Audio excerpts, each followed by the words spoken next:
Bom, a areia é o principal exemplo de material sedimentar, né? Agora é interessante que a areia é um termo granulométrico. Ele define só porções inconsolidadas de material natural de uma determinada faixa de tamanho, que vai até 2 milímetros, né? Então, quer dizer, a areia ela pode ser constituída de vários tipos de materiais. Então, o pré-cambriano, na escala do tempo geológico, para facilitar, mas vocês ainda vão ver de forma mais aprofundada, a gente pode dividir em 4 grandes épocas, ou eras. O pré-cambriano, que é desde a origem da Terra até 452 milhões de anos. Depois a era paleozoica, a era mesozoica e a cenozoica. Então, no pré-cambriano, só no finalzinho, quase no limite entre a era pré-cambriana e o paleozoico, é que começaram a surgir os animais. E o que é incrível na história geológica, que o registro paleontológico mostra que por 4 bilhões de anos, a vida na Terra era bastante primitiva, restrita a seres microbianos. Só no finalzinho é que começam a surgir os primeiros animais. Então, como é que... E tem muito calcário, rocha carbonática pré-cambriana. Esse termo fã, vocês já viram em rochas, né? Onde que nós já vimos fã, quer dizer visível. Então, fanerozoico é o intervalo de tempo da vida visível. Onde que nós já usamos esse termo fã, em termos de petrologia, petrografia? As rochas faneríticas, lembra? O que é fanerítico? São as rochas que você vê os cristais, você vê os tamanhos dos minerais. E como é que chama aquela rocha que você não vê os minerais? A gente chama de afanítica. Então, às vezes, conhecendo algumas terminologias, né, você consegue entender o termo. E o criptozoico, o cripto quer dizer escondido, né? Então, o criptozoico é o grande intervalo de tempo em que a vida não é assim tão visível em termos de registro paleontológico. São seres microscópicos que a gente só observa no microscópio. Então, você pode dividir o tempo geológico no fanerozoico, de 542 até o presente, e em criptozoico. O criptozoico nada mais é do que o pré-cambriano. E no pré-cambriano, aqui nós temos uma amostra, que foi tirada uma imagem do microscópio, é feita uma lâmina da rocha, faz uma lâmina bem fininha, de 1/3 de 1 milímetro, e observa no microscópio. E nós vamos ver aqui 2 tipos de seres, né? Tem essas fitas maiores, que são algas mesmo, eucariontes, e esses fiozinhos, que parecem uns fios de cabelo.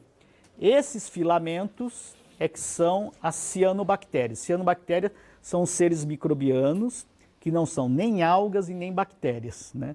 Mas eles são cianobactérias, né?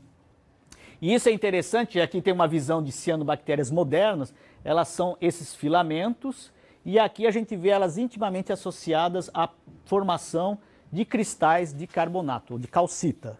Então, a cianobactéria é um ser que realiza fotossíntese. No processo de realizar a fotossíntese, qual é o principal composto que o organismo usa? Ele tem na verdade, ele usa o gás carbônico. Ele absorve gás carbônico e produz oxigênio.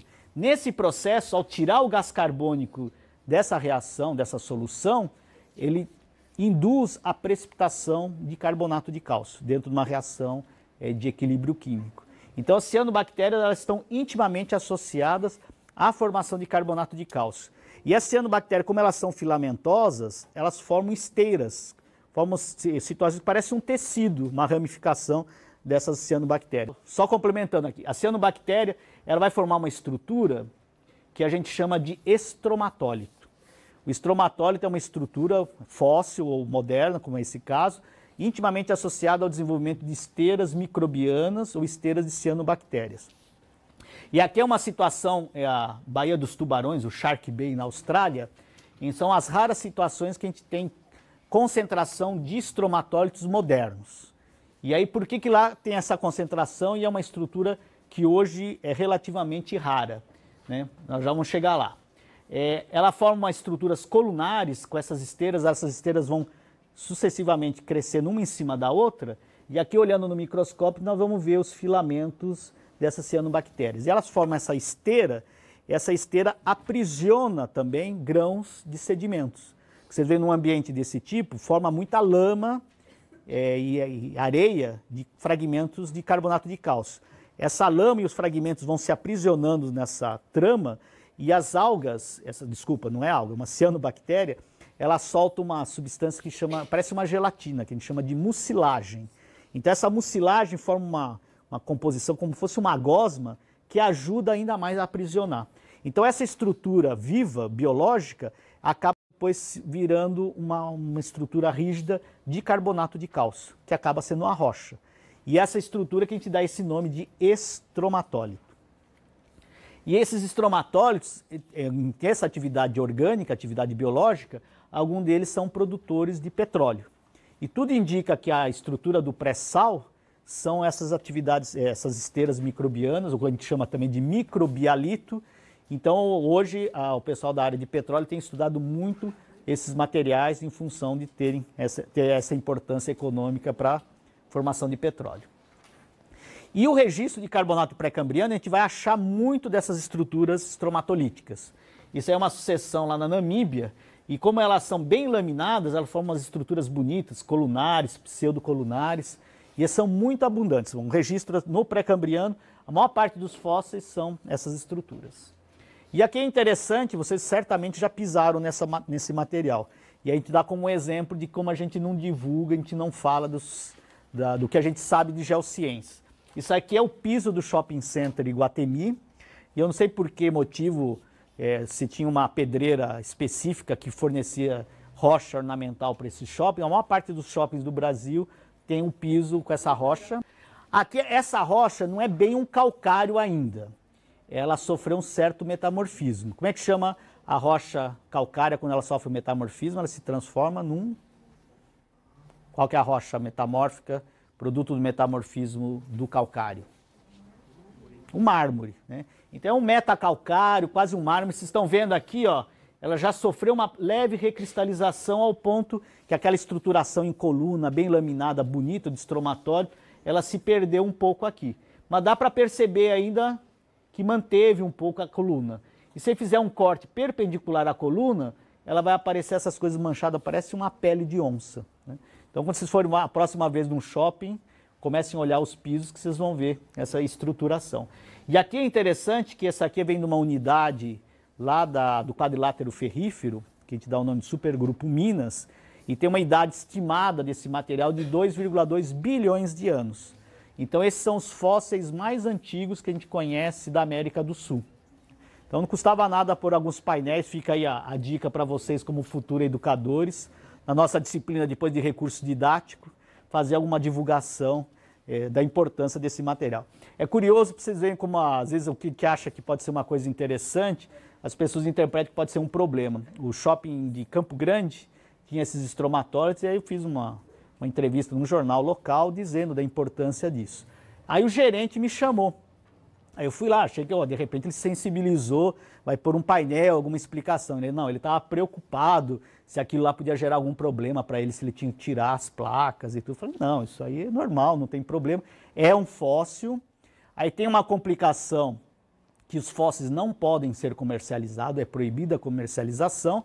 Só que aí no caso a pessoa não comprou o fóssil, ela comprou o mármore, a rocha ornamental. Parece uma contradição, mas é por aí, quer dizer, a rocha ornamental ela pode ser comercializada, o fóssil em si não, né? Então, daí tem uma outra contradição, até vocês vão ver no museu que tem aquela placa enorme dos estereosternos, né, os mesossauros, é uma mina que extrai calcário, moe para corretivo de solo. Então pegar aquela rocha com fóssil, dinamitar, britar e moer, pode, mesmo com fóssil. Agora você tirar o fóssil e vender, não pode. O minerador não entende isso, mas é a realidade, né? É curioso. Então, assim, o ideal é que essas pedreiras que têm fósseis tenham um certo acompanhamento, treinar os funcionários, que a hora que eles acharem um lajedo bonito, né, ele separar, marcar de onde foi, separar, avisar o órgão responsável, né, para fazer o resgate daquele material. Tem uma lei da questão de paleontologia, está lá na lei muito clara, que é proibido o comércio de fósseis. Pode, mas com autorização do órgão, que é o DNPM, que é o Departamento Nacional da Produção Mineral, ele autoriza, o ideal é que o fóssil saia para ser estudado e volte. Mas o que acontece é que tem muito contrabando, isso que não pode e tem que ser evitado, né? A semana passada, do Museu Nacional, Kellner, um grande nome na área de paleontologia, ele e um pesquisador estrangeiro foram presos Aí saíram sob fiança, porque ali no caso eles não tinham, eles tinham feito uma comunicação ao órgão que iam fazer a coleta, mas eles não estavam com a documentação que principalmente esse pesquisador estrangeiro também ia participar da coleta. Então a questão assim, é delicada. Eles estavam lá em Juazeiro, na Chapada do Araripe, que é uma região que sai muito fóssil, a Polícia Federal está em cima. Então teve uma falha na documentação e eles bem colocaram. Tudo bem, o Kellner era um grande paleontólogo, um grande nome, mas ninguém está abaixo da lei. Todo mundo tem que respeitar a lei. E foi essa que foi a questão. Foi uma falha nesse sentido, né? Bom, aí voltando. Aqui é bem didático para a gente mostrar os dois tipos de sedimentos, né? Isso aqui é uma região desértica, né, no Vale da Morte, nos Estados Unidos. O que chama a atenção aqui é a ausência de vegetação. Isso é uma região, vamos dizer, de um certo clima semiárido. O que é um clima semiárido? Como é que vocês entendem? Um clima semiárido é uma região que nunca chove? Não. Ela chove pouco em volume ou não? Por exemplo, qual o exemplo que nós temos de uma região semiárida aqui no Brasil? A Caatinga, né? O interior. Já viram as notícias de quando é a maior seca, nós estamos agora enfrentando essa grande seca, gado morrendo e tudo mais. Daqui a pouco vem o que? A notícia de grandes cheias. Então, na verdade, não é que não chove, e não é que não chove pouco. Chove muito concentrado em pequenas épocas, pequenas épocas, bem localizadas. E uma chuva é a chuva torrencial. Então, uma chuva torrencial caindo numa região dessa, desprovida de vegetação, como é que vai ser o processo erosivo aí? Vai ser baixo ou alto? Violento, né? Então, o que acontece? Você tem um processo erosivo intenso pela ausência da vegetação, então grande quantidade de carreamento de material, e a hora que ele chega numa área mais aberta, aqui ele está confinado, ele desce nesse canal. Quando ele chega nessa área desconfinada, isso aí abre, ele perde energia de forma muito rápida e deposita de forma muito rápida, formando como se fosse uma saia, né, desse sedimento.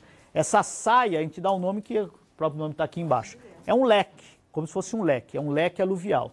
Então os leques aluviais são típicos depósitos de deposição de região semiárida. E aqui, essa linha aqui é artificial, é uma ação antrópica, é uma estrada.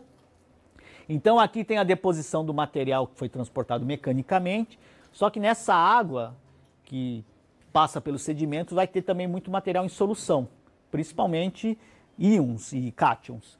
Aqui na parte mais distante, né, da área fonte, que a gente fala a parte mais distal, forma às vezes alguns lagos, num ambiente semiárido de intensa evaporação. Esse material branco aqui são sais, geralmente halita, né, que é o NaCl, né, o cloreto de sódio. Então aqui nós temos um depósito clástico, que é produto da deposição de um material de transporte mecânico. E o termo clástico, né, um termo novo para vocês, mas o clástico lembra o quê quando a gente fala clasto? Lembra quebrado, fragmentado, né? Então foi um material que foi quebrado, foi fragmentado e depositado. E aqui o depósito de sal na porção mais distal.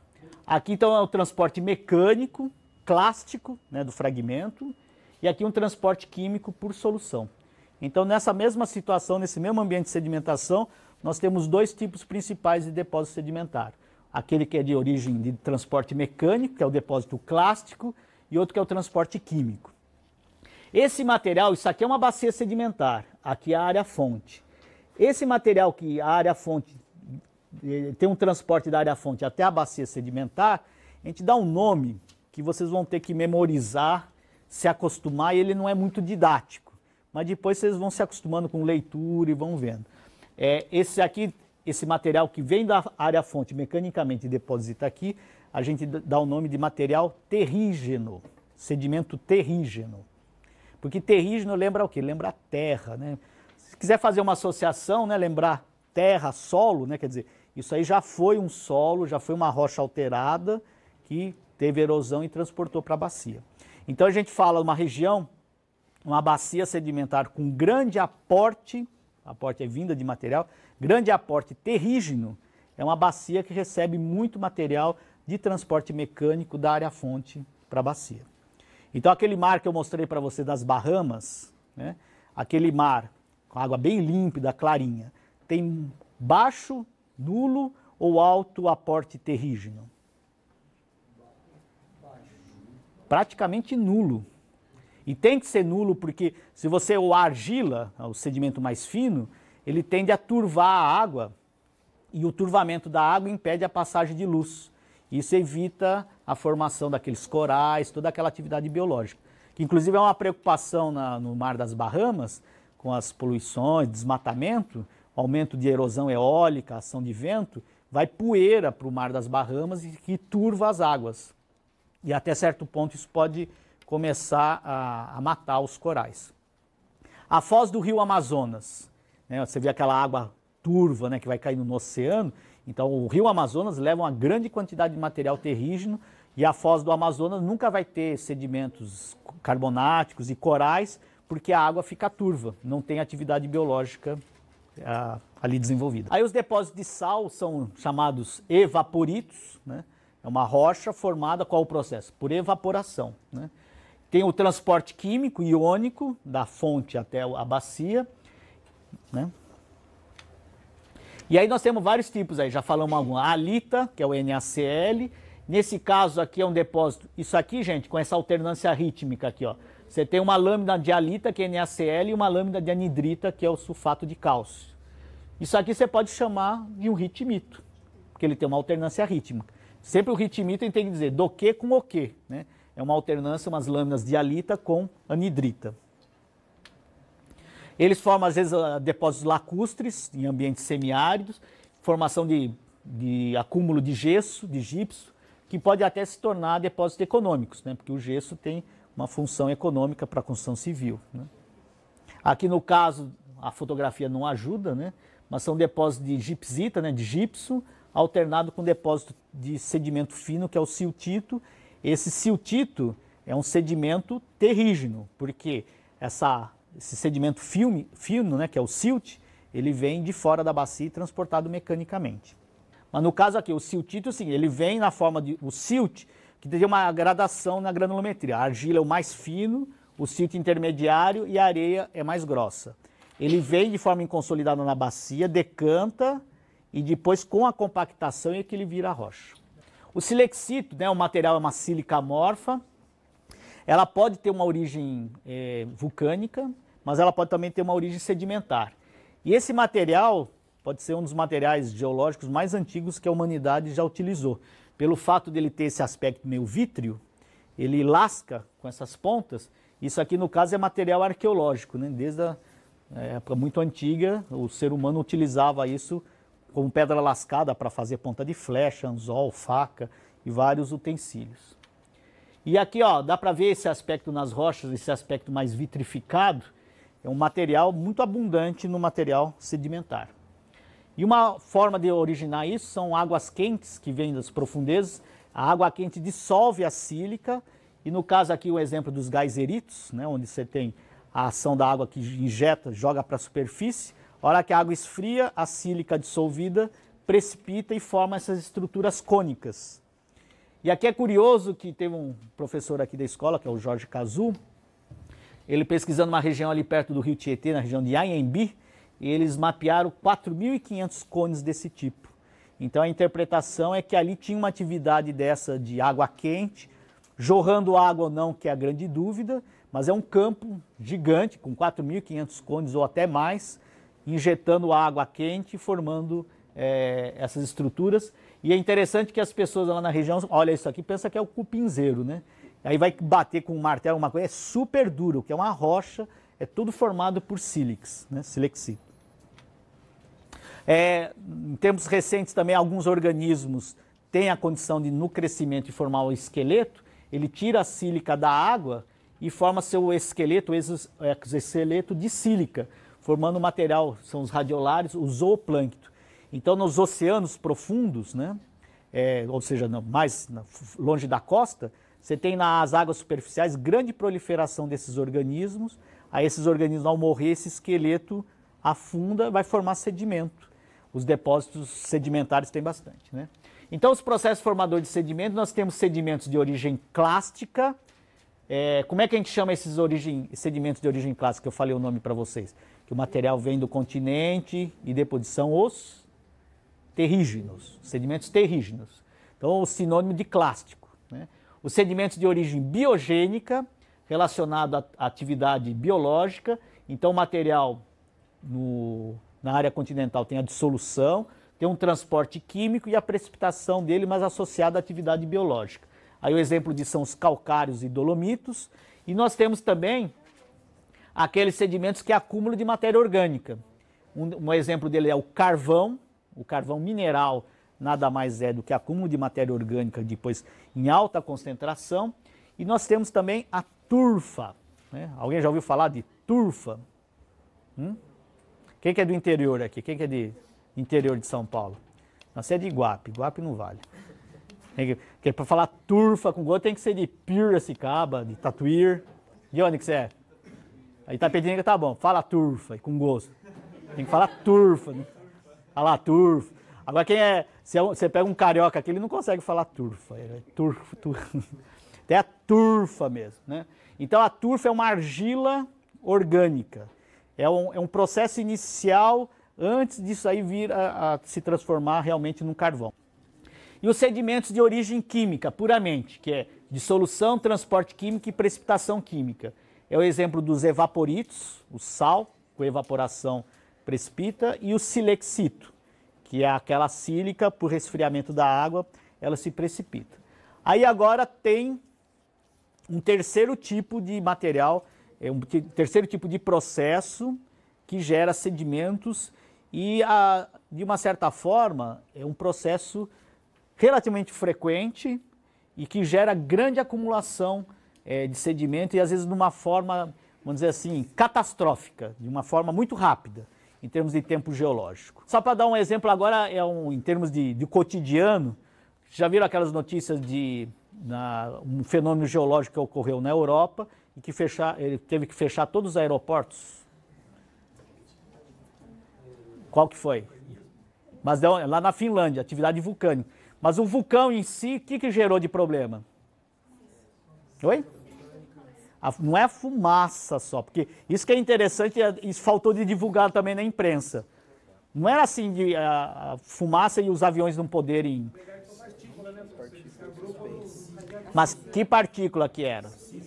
A cinza vulcânica. E a cinza vulcânica é uma grande concentração de sílica, bem fina, quase que amorfa, e o problema é que essa quantidade de cinza, uma poeira praticamente, ela ao entrar na turbina do avião, a turbina é muito quente, era uma quantidade. Aí vocês vão ver a quantidade de material. Então, um outro processo, né, um quarto tipo de sedimento relacionado à atividade vulcânica, são as cinzas vulcânicas. Gente, isso aí é o vulcão de Santa Helena, foi em maio de 1980. Eu era estudante de geologia, a gente não tinha internet, não tinha esses recursos, mas tinha o professor Thomas aqui, que era a região dele. Só para ter uma ideia de quanto de material que é jogado na atmosfera, numa atividade, foram 9 horas de lançamento de cinza que atingiram de 20 a 25 quilômetros de altitude. E de uma forma assim, ó, explosiva mesmo, né? E o movimento da pluma, né, todo esse acúmulo de cinza, em função do vento, chegava a 95 km por hora. Então foi muito rápido a distribuição dessa cinza vulcânica por uma área muito grande. Né? Aí o volume total, após a compactação com a chuva, chegou a 1 km cúbico. Você tem uma ideia, se pegar um campo de futebol, daria uma espessura de 240 quilômetros de material que foi expelido. Isso para ter uma ideia do porte, o tamanho da formação, né, dessas cinzas vulcânicas. Essa cinza vulcânica te dá um nome geológico que é o tufo. Aí não vamos confundir então a turfa com tufo. E tem outro termo aí que depois a gente vai trabalhar, mas aí tem que fazer essa diferença. E esses sedimentos, eles são clásticos, porque eles vão jogados para a atmosfera de forma mecânica e depois deposita de forma mecânica. Como eles estão associados à atividade vulcânica, a gente relaciona ele com essa palavra piro, que vem de fogo. Isso é para relacionar com a atividade vulcânica. Então, o quarto tipo de sedimento que a gente tem são os sedimentos piroclásticos, que são aqueles que saem direto do vulcão e deposita. Às vezes, o magma também ele é expelido e ele solidifica na atmosfera. Como se alguém já fez polenta ou não fica pulando, queima tudo, né? É a mesma coisa o vulcão. Então esse material que esfria e cai na atmosfera, a gente dá o nome também de bomba vulcânica. Bom, aí que nós vamos um outro termo aqui importante, autóctone e alóctone, né? Bom, autóctone quer dizer é aquele material que depositou e não teve transporte nenhum. A hora que ele se formou, ele ficou ali naquele ambiente deposicional. O alóctone é aquele que teve movimento, que teve transporte, né? Quem que poderia dar um mais fácil? Um exemplo de sedimento alóctone, que teve movimento e teve na deposição. Bloco, areia, todo sedimento areia é alóctone porque ele tem movimento.